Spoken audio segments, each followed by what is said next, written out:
About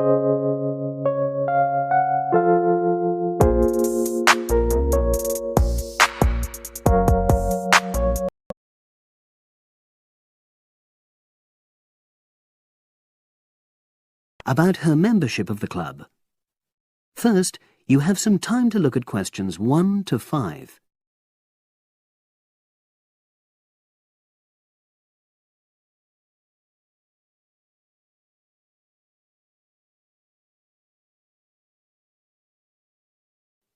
Now we shall begin. You should answer the questions as you listen, because you will not hear the recording a second time. Listen carefully and answer questions 1 to 5. Oh, excuse me. I wonder if you'd have the time to take part in some market research. What's it about? About this club and your experiences and opinions about being a member. It'll take less than 5 minutes. Oh, OK then, as long as it's quick. Can I start by taking your name? It's Selina Thompson. Is that Thompson? Yes. Okay, great. Thanks. And what do you do for a living? Well, I'm an accountant, but I'm between jobs at the moment. I understand. But that's the job I'll put down on the form. And would you mind my asking which age group you fall into? Below 30, 31 to 50, and above? Over 50, I think we can safely say. Great, thanks. And which type of membership do you have? Sorry, I'm not sure what you mean. Do you mean how long of... No, is it a single-person membership? Oh, right, no, it's a family membership. Thanks. And how long have you been a member? Ooh, let me see. I was certainly here 5 years ago, and it was probably 2 to 3 years more than that. Shall I put down 8? Oh, I remember now. It's 9, definitely. Sorry. No problem. I've got that. And the last question in this first part is, what brought you to the club? Sorry? How did you find out about the club? Did you see any ads? Well, I did, actually. But I have to say I wasn't really attracted to the club because of that. It was through word of mouth. So you were recommended by a friend? Actually, my doctor. I'd been suffering from high blood pressure, and he said the club was very supportive of people with that condition, so I signed up. Great, thanks. Before you hear the rest of the conversation, you have some time to look at questions 6 to 10.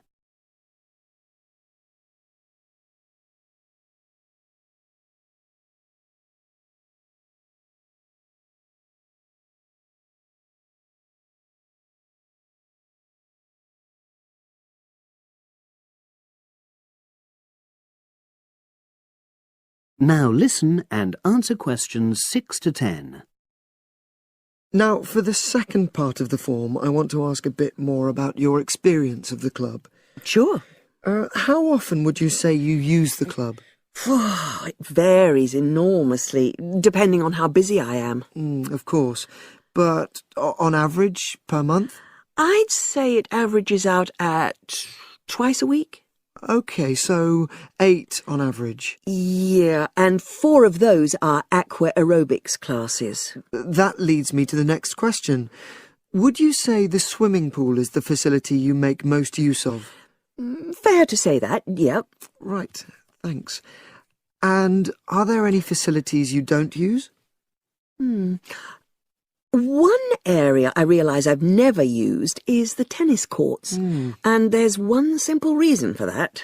You don't play tennis? Actually, I'm not bad at it. It's that I'm not happy having to pay extra for that privilege. Right. I've made a note of that. Thanks. Now, in the last section, are there any suggestions or recommendations you have for improvements to the club? Only about health and fitness? Anything at all? Well, I'd like to see more social events. It isn't just a question of getting together for games or classes, but other things, you know. Yes, sure.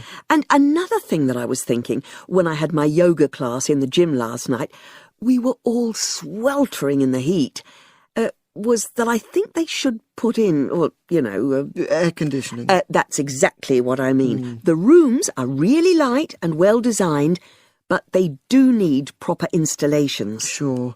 Well, I've made a note of that. Good. So, is there anything else you'd like to suggest?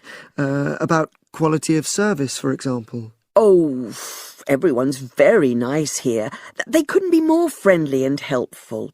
Oh, but I tell you what, it's a shame the restaurant isn't open in the evening on Saturday, and Sunday as well, for that matter. Oh. So, the club should... open it later on those days. OK.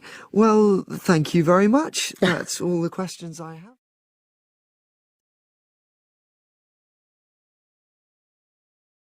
That is the end of part 1. You now have half a minute to check your answers.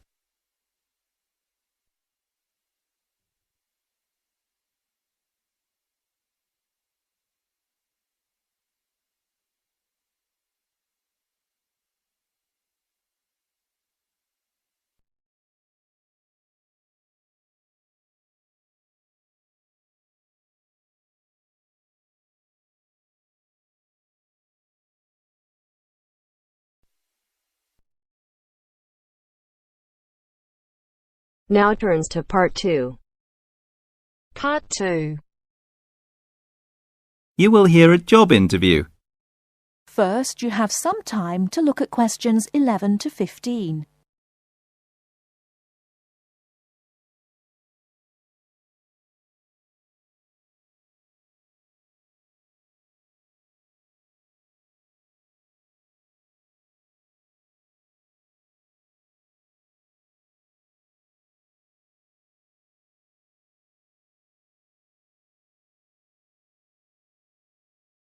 Now, listen carefully and answer questions 11 to 15. Please sit down, Mr. Wilson. My name's Jane Smith, and I'm the personnel manager. Hello, how do you do? Now, this is just a short preliminary interview. I'd like to talk about your present job and what you've done up till now. Yes, of course. Well, could you tell me how long you've had your present position in evening news? It is evening news, isn't it? Yes, that's right. I'm not sure. Let's see. I left university in 2002. Is that right? Yes, 2002. Then I was unemployed for about 2 months, and then I travelled round Britain for a few weeks. So it must be more than 3 years now, in fact. Yes. And have you any particular reason for wanting to change your job? I mean, why do you want to move? Well, I actually like my present job and still find it interesting. The salary's okay, so it's nothing to do with money, though you can always do with more. I suppose the thing is that I'm really very ambitious and keen to get promoted, so that's the real reason. You say you like your job. Can you tell me what aspect you like most? Oh dear, that's difficult. There are so many things. My colleagues are quite nice to go along with, so there's a good cooperative atmosphere, and compared to other presses, the working conditions are great. I mean, the office itself is good. Yes. And then there's the fact that as a journalist, I regularly write articles about what is happening at home or in the world. So I have to make decisions. I must be responsible for what I have written. You know, that's what I really like most about the job. They give me lots of room for initiative. Yes. Well, we're looking for someone who isn't a clock watcher and who isn't too concerned about working fairly long hours. Oh, I don't mind that. I'm used to it. I often work irregular hours. I was very often made to work at night.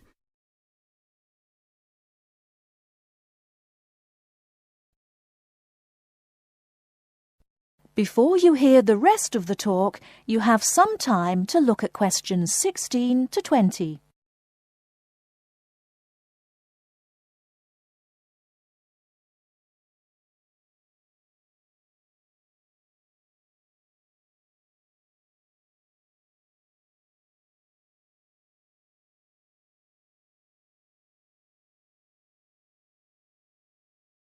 Now listen and answer questions 16 to 20.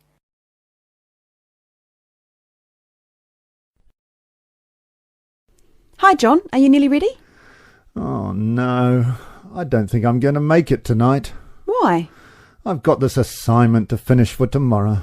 Well, maybe I can help. What do you have to do? I have to do a short presentation on some household object, and I just can't think of anything. I have to talk about what it is and the parts in it. Well, why not make it simple? Why not describe a bottle or a can? Well, that's far too simple. OK, how about an aerosol can? Maybe. What labels can you put on it? First, you'd have to draw an aerosol can. First thing you could label would be the hairspray or whatever was in the can. You'd just label that product, I suppose. Then you'd have to label the area above the product as the propellant. Is that the gas that presses down on the contents of the can, forcing it out through the dip tube? Yes, you've got it. OK. So far, so good.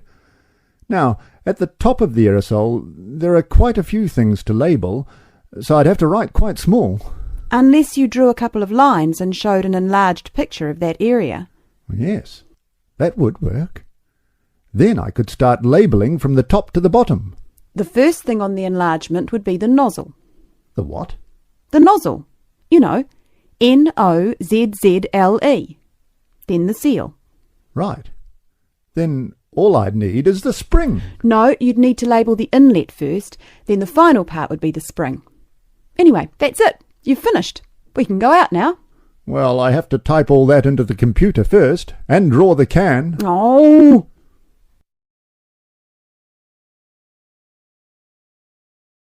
That is the end of part 2. You now have half a minute to check your answers.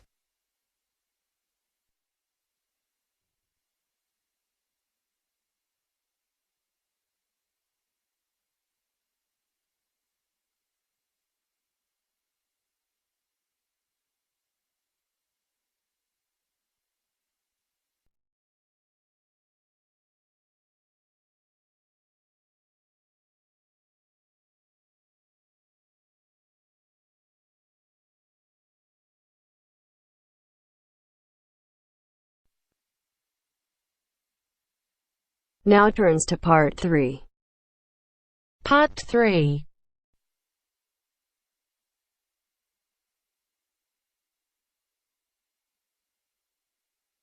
Now turns to part 3. Part 3. You will hear Peter Walsh being interviewed for a job. Listen and choose the correct answer for each question. First, you have some time to look at questions 21 to 25.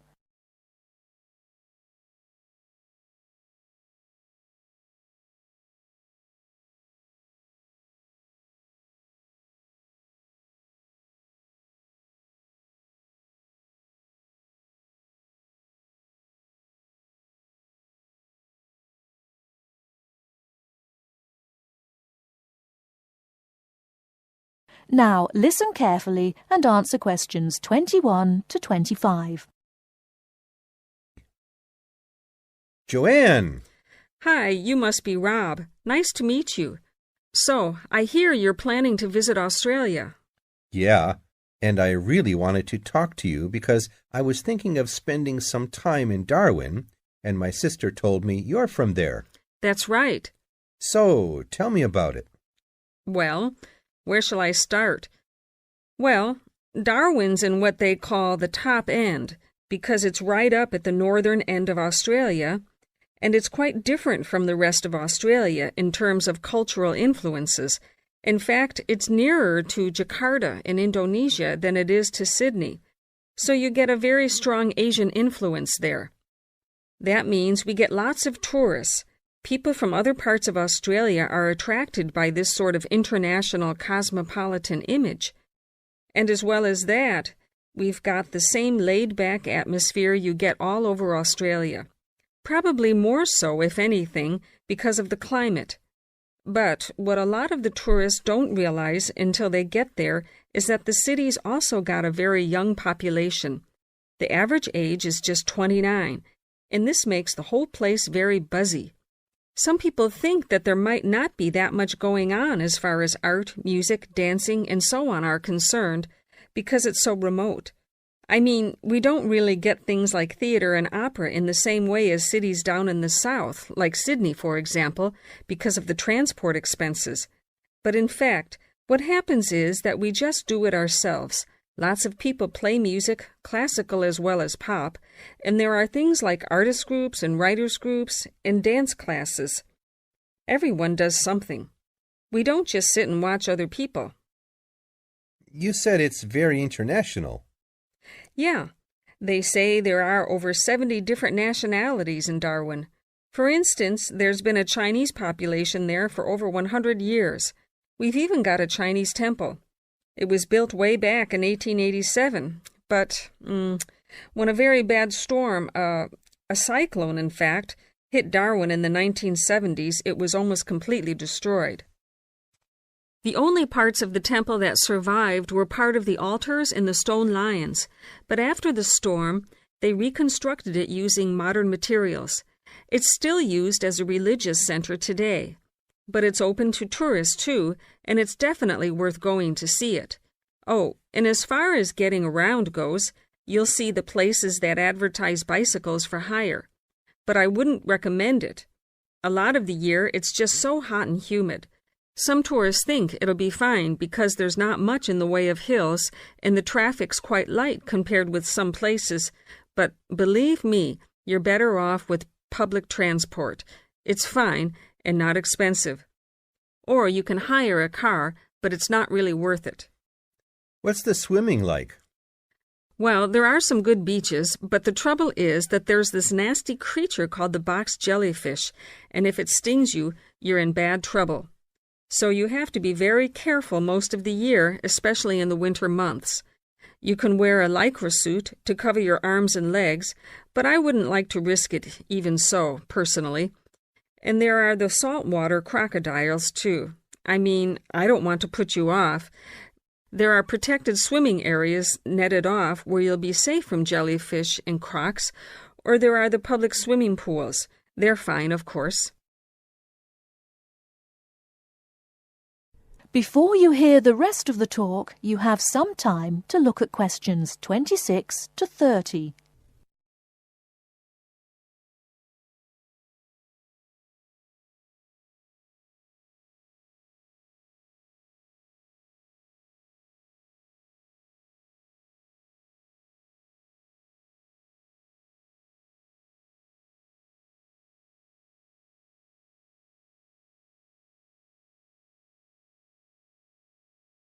Now listen and answer questions 26 to 30. And answer the questions. Please sit down, Mr. Walsh. My name's Jane Swain, and I'm the personnel manager. Hello, how do you do? Now, this is just a short preliminary interview. I'd like to chat about your present job and what you've done up till now. Yes, of course. Well, could you tell me how long you've had your present position in Weston's? It is Weston's, isn't it? Yes, that's right. I am not sure. Let's see. I left university in 2005. Is that right? Yes, 2005. Then I was unemployed for about 3 months. And then I traveled round America for a few months. So, yes, it must be about 3 years now, in fact. Yes. And have you any particular reason for wanting to change jobs? I mean, why do you want to move? Well, I actually like my present job and still find it interesting and stimulating. The salary's okay, so it's nothing to do with money, though you can always do with more. I suppose the thing is that I'm really very ambitious and keen to get promoted, so that's the real reason. You say you like your job. Can you tell me what aspect you like most? Oh, my dear, that's difficult. There are so many things. The other people are great. There's a good cooperative atmosphere. I mean, among the staff, and compared to other companies, the conditions are great. I mean the office itself and the working conditions. And then there's the fact that they give me lots of room for initiative and let me make decisions. You know, that's what I really like most about the job. Yes, well, we're looking for someone like that.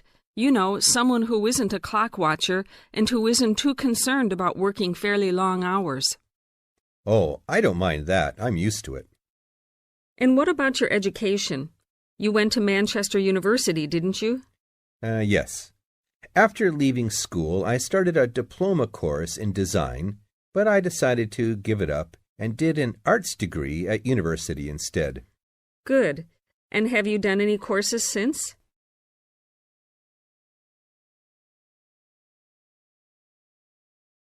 That is the end of part 3. You now have half a minute to check your answers.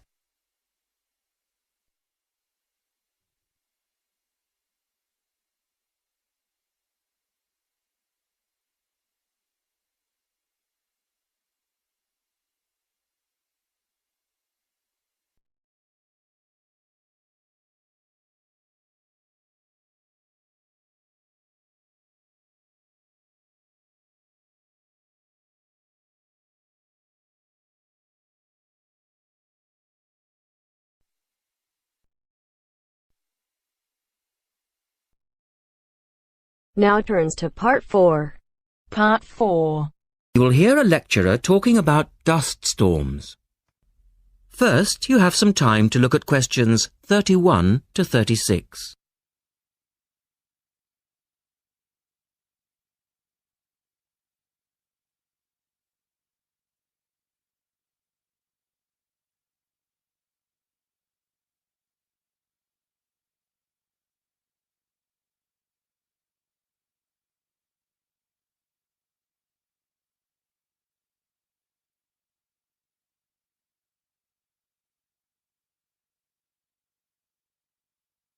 Now listen carefully and answer questions 31 to 36. In the last lecture, we looked at the adverse effects of desert dust on global climate. Today, we're going to examine more closely what causes dust storms and what other effects they can have. As you know, dust storms have always been a feature of desert climates, but what we want to focus on today is the extent to which human activity is causing them. And it's this trend that I want to look at, because it has wide-ranging implications. So, what are these human activities? Well, there are two main types that affect the wind erosion process, and thus the frequency of dust storms. There are activities that break up naturally wind-resistant surfaces, such as off-road vehicle use and construction. And there are those that remove protective vegetation cover from soils, for example, mainly farming and drainage.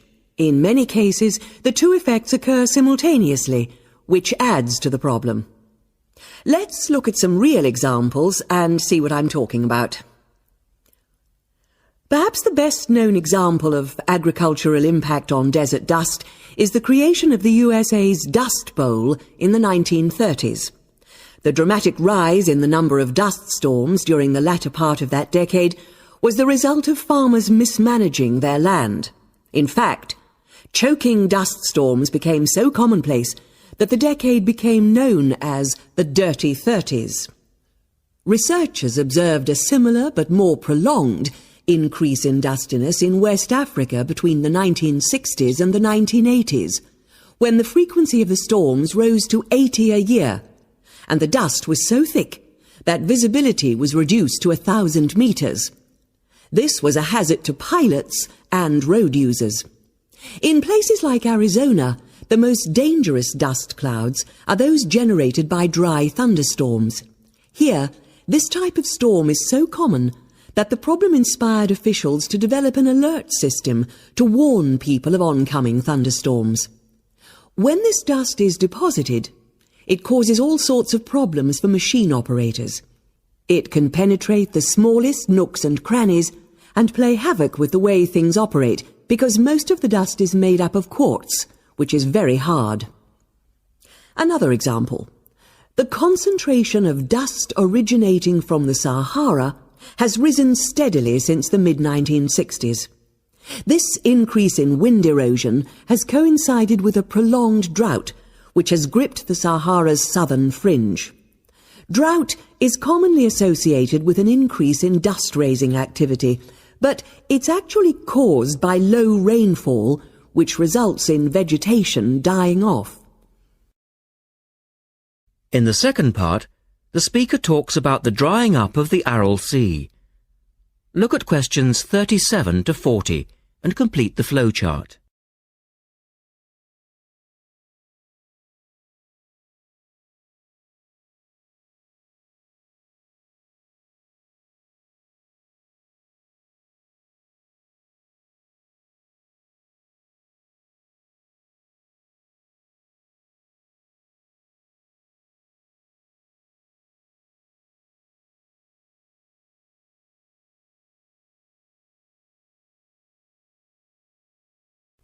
One of the foremost examples of modern human-induced environmental degradation is the drying up of the Aral Sea in Central Asia.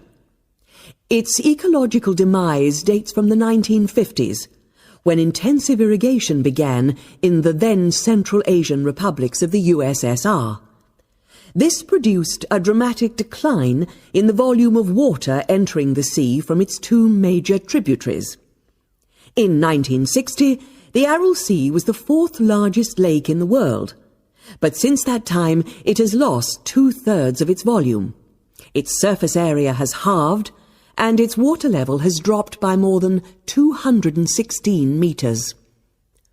A knock-on effect of this ecological disaster has been the release of significant new sources of wind-blown material as the water level has dropped. And the problems don't stop there. The salinity of the lake has increased so that it is now virtually the same as seawater. This means that the material that is blown from the dry bed of the Aral Sea is highly saline. Scientists believe it is adversely affecting crops around the sea because salts are toxic to plants. This shows that dust storms have numerous consequences beyond their effects on climate, both for the workings of environmental systems and for people living in drylands. That is the end of part 4. You now have half a minute to check your answers.